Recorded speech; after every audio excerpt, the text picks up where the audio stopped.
Good morning. എന്തുറക്കാണ് ഉറങ്ങിയത്? ഇങ്ങനെയൊക്കെ ഉറങ്ങാൻ പാടുണ്ടോ? ഏ ഏ നോക്കട്ടെ. Hello guys, welcome back to my YouTube channel. പുതിയൊരു വീഡിയോയിലേക്ക് എല്ലാവർക്കും സ്വാഗതം. അപ്പോൾ അർഹു ബേബി ഉറങ്ങിനീറ്റൻ്റെ സന്തോഷമാണ് ഇപ്പോൾ നിങ്ങൾ കാണുന്നത്.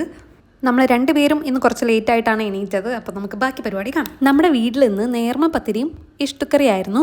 നമ്മുടെ മലബാറുകാർക്ക് ഒരു സ്പെഷ്യലായിട്ടുള്ള ഒരു ഐറ്റം തന്നെയാണ് നേർമ പത്തിരി എന്ന് പറയുന്നത്. പക്ഷെ നോർമലി ഇവിടെയൊക്കെ നമ്മുടെ വീട്ടിലൊക്കെ പ്രസ്സിൽ നമ്മൾ മെഴുക്കാക്കിയിട്ട് പരത്തിയിട്ടാണ് ചുടാറ്. ഞാൻ ആദ്യമായിട്ടാണ് ഇതുപോലെ പൊടിയിട്ടിട്ട് നേർമ പത്തിരി പരത്തുന്നത്. പക്ഷേ സംഭവം ഞാൻ വിചാരിച്ചതിനേക്കാളും നന്നായിട്ടുണ്ട്. അപ്പോൾ നിങ്ങളുടെ വീട്ടിലൊക്കെ എങ്ങനെയാണ് പത്തിരി ചുടാറെന്ന് കമൻറ്റ് ചെയ്യുക. അങ്ങനെ ഞാനും സഞ്ജനും കൂടി ചായയൊക്കെ കുടിച്ചു. അതിനുശേഷം വേറെ പരിപാടി നമ്മുടെ അടുക്കളയിൽ നടക്കുന്നുണ്ട്. അത് ഞാൻ കാണിച്ചു തരാം.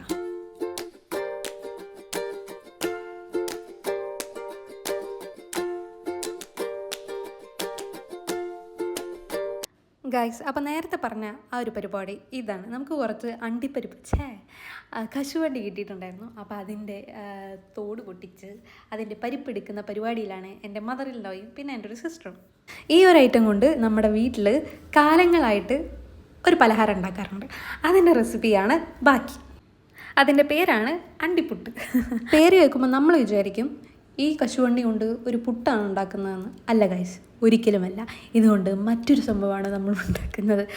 നമ്മുടെ വീട്ടിൽ എപ്പോഴെങ്കിലും, അതായത് വർഷത്തിൽ എപ്പോഴെങ്കിലുമൊക്കെ കിട്ടുന്നൊരു സാധനമാണ് ഈ ഒരു കശുവണ്ടി. അതുകൊണ്ട് തന്നെ ഇത് കിട്ടുന്ന സമയത്ത് നമ്മളത് പാഴാക്കാതെ മാക്സിമം അതിനെ കൊണ്ട് എന്തെങ്കിലും അടിപൊളിയായിട്ടുള്ള റെസിപ്പി ഉണ്ടാക്കാനായിട്ട് നോക്കാറുണ്ട്. ഇന്നലെ പറയാണ് നന്ദുട്ടെ, ഇന്നമ്മ കാണാൻ പ്രതികാരം 1, പ്രതികാരം 2 അതൊക്കെയാണ് യൂട്യൂബിൽ കാണുമല്ലോ. മരുമോളെടുത്ത് പ്രതികാരം കാണിക്കണേ അല്ലേ? എന്നിട്ട് അത് അതെ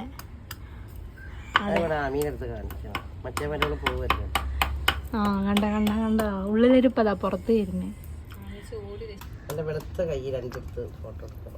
ആ വെളുത്ത കൈ നീട്ടി നീട്ടി.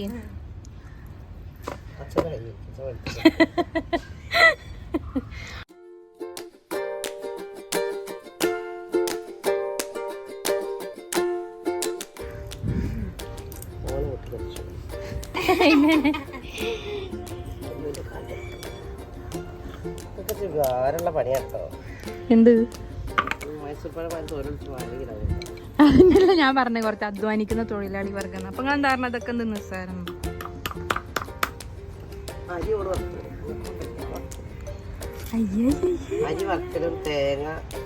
പിന്നെ നടക്കാൻ പോണതിന്റെ ഉദ്ദേശം എന്താ അറിയോ? ഇവിടുന്ന് പണിയെടുക്കുന്ന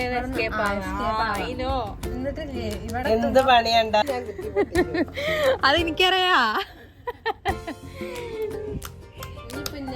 ഇന്ന മനസ്സ് കാണുമ്പോ അത് മാനത്ത് കാണുന്ന ഒരു സ്വഭാവം എനിക്കുള്ള പോലെ തോന്നുന്നുണ്ട്.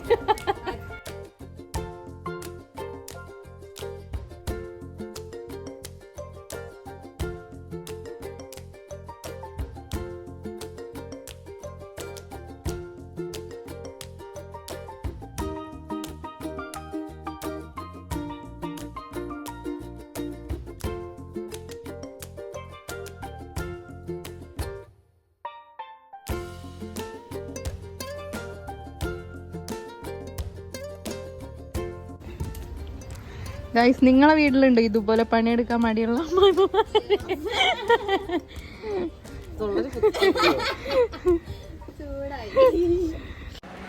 അണ്ടിപ്പുട്ടിലേക്ക് ആവശ്യമായിട്ടുള്ള അരിയാണത്. അപ്പോൾ അത് കഴുകിയിട്ട് നമ്മൾ നന്നായിട്ട് ഊറ്റാനായിട്ട് വെക്കണം, ആദ്യത്തെ വെള്ളം വാർന്നു പോകാനായിട്ട്. നമ്മൾ റേഷൻ അരിയാണ് ഇതിനായിട്ട് എടുത്തിട്ടുള്ളത്. നിങ്ങൾക്ക് ഏതാണോ ഇഷ്ടം അത് നിങ്ങൾക്ക് ഉപയോഗിക്കാവുന്നതാണ്. കഴുകി വെച്ചിട്ടുള്ള അരി വെള്ളം വാർന്നു കഴിഞ്ഞാൽ പിന്നെ നമുക്കതൊന്ന് വറക്കാനായിട്ട് വെക്കാം കേട്ടോ. അരി വറുത്തതിന് ശേഷമാണ് നമ്മൾ ബാക്കി പ്രൊസീജിയേഴ്സ്. ഗൈസ്, എൻ്റെ മദറിനോ കുറച്ച് ഷൈ ആണ്, അതുകൊണ്ടാണ് ക്യാമറ ഫേസ് ചെയ്യാതെ ഇങ്ങനെ തിരിഞ്ഞു നിൽക്കുന്നത്. മൊത്തത്തിൽ ഒരു ഷൈ ആയിട്ടുള്ള പേഴ്സൺ ഒന്നുമല്ല, വെറും പൊട്ടിത്തെറിയാണ് ഗൈസ്. ഇത് ഓൾമോസ്റ്റ് ആയിട്ടുണ്ട്. നമുക്കിത് കഴിക്കുന്ന സമയത്ത്, അതായത് ഈ ഒരു അരി വറുത്തരി കറക്റ്റ് ആയിട്ടുണ്ടോ എന്ന് നോക്കണമെന്നുണ്ടെങ്കിൽ കുറച്ചെടുത്ത് വാരിട്ട് നോക്കുക. അപ്പോൾ കടിക്കുമ്പോൾ ഭയങ്കര ഒരു ക്രിസ്പി ആയിട്ടുണ്ടാവും. അപ്പോൾ ക്രിസ്പി ആയിട്ടുണ്ടെങ്കിൽ ഇത് ഓക്കെ ആയിട്ടുണ്ട്. അപ്പോൾ നമുക്കത് മാറ്റി വയ്ക്കാവുന്നതാണ്. ഇത് വറുത്തതിന് ശേഷം നമ്മൾ അതിലേക്ക് തേങ്ങ, ശർക്കര, അണ്ടിപ്പരിപ്പ് ഇത് കൂടി മിക്സ് ചെയ്ത് നമ്മൾ മിക്സിയിൽ നന്നായിട്ട് അടിക്കും. അടിച്ചിട്ട് ഇത് ലഡു പോലെ ഉരുട്ടും. ബാക്കി കാണിച്ചു തരാം. നമ്മുടെ അരി വറുത്തത് റെഡി ആയിട്ടുണ്ട്. ഇനി ഇതിലേക്ക് നമുക്ക് കാഷ്യൂസ്, നമ്മൾ പൊട്ടിച്ച കാഷ്യൂസ് കുറച്ച് കുറവാണ്. അപ്പോൾ അതുകൊണ്ട് തന്നെ നമ്മുടെ വീട്ടിലുണ്ടായിരുന്ന കുറച്ച് കാഷ്യൂസ് കൂടി ആഡ് ചെയ്യണം. അതിനുശേഷം ചോറും നല്ലൊരു പച്ചക്കറിയും പിന്നെ ചിക്കൻ പൊരിച്ചതും പപ്പടമൊക്കെ കൂട്ടി ചോറൊക്കെ കഴിച്ചു. വയറും മനസ്സൊക്കെ ഫുള്ളായതിനു ശേഷം നമ്മൾ അടുത്ത പരിപാടി സ്റ്റാർട്ട് ചെയ്തു ഗൈസ്. നമ്മുടെ അണ്ടിപ്പുട്ട് മേക്കിംഗ്. അപ്പോൾ അതിൻ്റെ ഇപ്പോൾ ഈ കാണുന്ന ടെക്സ്ചറിലേക്ക് എങ്ങനെയായതെന്ന് വെച്ചാൽ നമ്മൾ ആ വറുത്ത് വെച്ചിട്ടുള്ള അരിയും അതേപോലെ തന്നെ കാഷ്യൂവും കൂടി മിക്സിയിലിട്ട് നന്നായിട്ട് അടിക്കുക. അതിലേക്ക് ശർക്കര കുത്തിയതും അതായത് ശർക്കര പൊടിച്ചതും തേങ്ങയും ചേർത്തിട്ട് മിക്സ് ചെയ്യുന്നതാണ്. മിക്സ് ചെയ്തിട്ട് ഇതുപോലെ നല്ല ബോൾസായിട്ട് ഉരുട്ടിയെടുക്കുക. അപ്പോൾ നല്ല ടേസ്റ്റാണ് ഇത് കഴിക്കാനായിട്ട്. അപ്പോൾ അതിൻ്റെ ഒരു പ്രൊസീജിയേഴ്സാണ് ഇപ്പോൾ കാണുന്നത്. അപ്പോൾ ആ ഫുൾ മിക്സ്ചറും ഇതുപോലെ നമ്മൾ കുഴച്ച് ബോൾസ് ആക്കിയിട്ടുണ്ട്. ഇനി നമുക്കിത് കഴിച്ചു നോക്കാവുന്നതാണ് ഗൈസ്. അപ്പോൾ ഈ റെസിപ്പി ട്രൈ ചെയ്ത് നോക്കുക. ട്രൈ ചെയ്ത് നോക്കിയിട്ട് നിങ്ങളുടെ ഫീഡ്ബാക്ക് അറിയിക്കുക. അപ്പോൾ ഓക്കെ, ബൈ ഗൈസ്.